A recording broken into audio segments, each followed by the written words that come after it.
अल्हम्दुलिल्लाहि रब्बिल आलमीन वल आक़िबतु लिल मुत्तक़ीन वस्सलातु वस्सलामु अला अशरफिल अंबिया वल मुरसलीन। हमारे ईमान के अज्ज़ा में से एक जुज़ आखिरत पर ईमान रखना भी है, यानी हशर की ज़िंदगी और उस दिन की फिर कैफ़ियत, उस दिन की सख्तियाँ, ये सारे मामलात जो हैं इन पर ईमान रखना, ये भी हमारे ईमान का एक हिस्सा है, ईमान का एक जुज़ है। वो दिन जिसको सख्ती के साथ बयान किया गया है कि नफ्सी नफ्सी की कैफ़ियत होगी। हर बंदा जो है, माँ यहाँ तक कि अपने बच्चों से दौड़ेगी, बच्चे जो हैं माँ से दौड़ेंगे, वफ़ा करने वाली बीवी अपने खावंद से भागेगी और खावंद बीवी का अब नहीं बनेगा। कुरान ने इसका नक्शा खींचा है, यौम यफ़िरुल मरउ मिन अख़ीही व उम्मिही व अबीही व साहिबतिही व बनी, कोई किसी का नहीं बनेगा। यौम ला तमलिकु नफ्सुन लिनफ्सिन शैया, उस दिन कोई जान किसी दूसरी जान की मलकियत नहीं बनेगी, कोई किसी का पुरसान हाल नहीं होगा। ऐसी कैफ़ियत के अंदर, गम की ऐसी कैफ़ियत और जो है ना वो कर्ब की ऐसी कैफ़ियत और परेशानी के इन हालात के अंदर रब्बुल आलमीन के अर्श के साया के अंदर, ठंडे साया के अंदर कुछ खुश नसीब लोग जो है वो आराम कर रहे होंगे। वो कौन से लोग हैं जो अल्लाह ताला के अर्श के साया में उस दिन होंगे? वो बख्तों वाले लोग होंगे जिन्होंने ज़िंदगी के अंदर अल्लाह और उसके रसूल के अहकामात को मानते हुए तक़वा और तहारत की इंतहा कर दी और उनको कैटेगराइज़ किया है इस्लाम ने। और इमाम बुखारी ने उसको किताबुल अज़ान के अंदर बयान किया है, हदीस नंबर 660 है ये। आप इरशाद फरमाते हैं वो 7 जो है खुश नसीब इंसान कौन से हैं जो अल्लाह के अर्श के साए के नीचे होंगे। उनमें नंबर 1 पे जो है वो है अदल करने वाला इमाम, अदल करने वाला हुक्मरान। कोई बंदा भी जो साहिब मनसब है, वो अपने मनसब के लिहाज से अगर तो अदल कर रहा है तो वो क़यामत वाले दिन अल्लाह के अर्श के साया में होगा।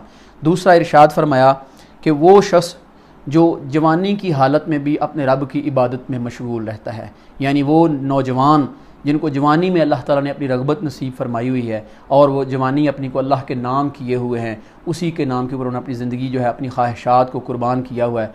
अक्सर हमें देखने में ऐसे ऐसे नौजवान मिलते हैं जिन्होंने दाढ़ी मुबारक भी सजाई हुई है, अमामा शरीफ भी पहनते हैं और अल्लाह और उसके रसूल के अहकामात को उस पर अमल करने की हर जो है ना मुमकिन वो कोशिश करते रहते हैं।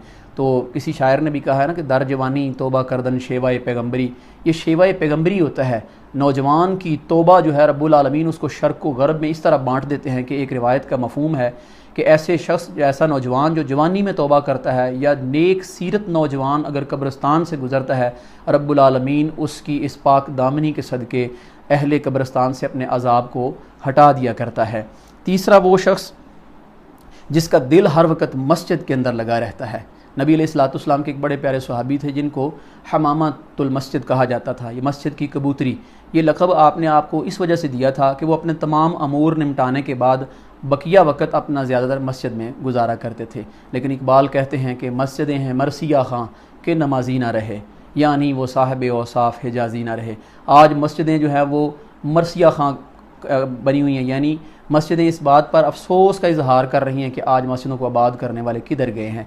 मस्जिदें वीरान नज़र आती हैं और जो बंदा मस्जिद के अंदर अपने दिल को लगाए रखता है, क़यामत वाले दिन अल्लाह के अर्श के साए में अल्लाह ताला उसको जगह अता फ़रमाएगा।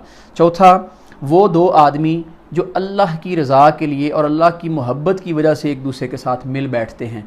अल्लाह की रज़ा के लिए बैठते हैं, अल्लाह की रज़ा के लिए ही वो एक जगह पे जमा होते हैं और अल्लाह की रज़ा के लिए ही वो एक जगह से जुदा होते हैं। यानी उनका आपस में मिलना बैठना और उनका जुदा होना अल्लाह की मोहब्बत के लिए हो, तो ऐसा शख्स जो है उसको भी जो है वो क़यामत वाले दिन, हशर वाले दिन जो है वो अर्श का साया नसीब होगा।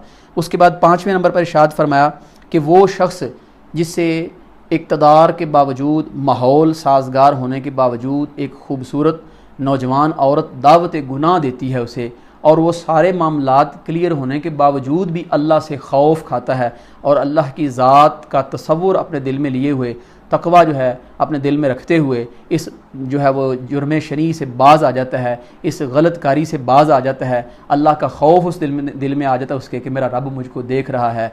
तो ऐसा शख्स जिसने किसी की दावत गुनाह पर जो है वो अपने नफ्स को रोक कर रखा, अल्लाह ताला की ज़ात उसको भी क़यामत वाले दिन जो है हशर वाले दिन अर्श का साया नसीब फरमाएंगे। छठा वो शख्स है जो छुप कर सदका किया करता था, यानी दायां हाथ अगर उसका दे रहा है तो बाएं हाथ को खबर नहीं कि इसने सदका किया है।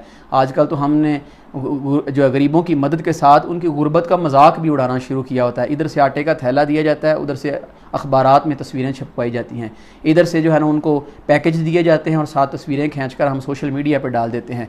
पहले ज़माने में होता था कि नेकी कर दरिया में डाल, अब है कि नेकी कर और उसको मोबाइल में डाल या उसको जो है ना वो सोशल मीडिया पे डाल। ये एक हमारी अब सोच बन गई हुई है। हम उनकी मदद करने के साथ साथ उनकी गुर्बत का भी मजाक उड़ाते हैं, लेकिन वो लोग जो छुप कर सदका किया करते हैं कि जिनका किसी को इल्म ही नहीं, वो अल्लाह की रज़ा के लिए गुरबा की मदद करते हैं, अल्लाह की राह में ख़र्च करते हैं, लेकिन उनकी ज़ात और उनके रब की ज़ात जानती है। तो ऐसे लोगों को रब्बुल आलमीन फिर उस दिन ये इनाम अता फरमाएंगे कि उनको अर्श का साया नसीब होगा। और आखिरी वो शख्स जिसने तन्हाई में बैठकर अपने रब को याद किया और उसकी याद के अंदर अल्लाह के खौफ से उसकी आंख से एक आंसू निकल आया, एक आंसू उसकी आंख से छलक पड़ा रब्बुल आलमीन के खौफ से तन्हाई में अल्लाह की याद के लिए, तो रब्बुल आलमीन उसको ये इनाम देंगे कि उसको भी हशर वाले दिन जो है वो अर्श का साया जो है वो नसीब होगा।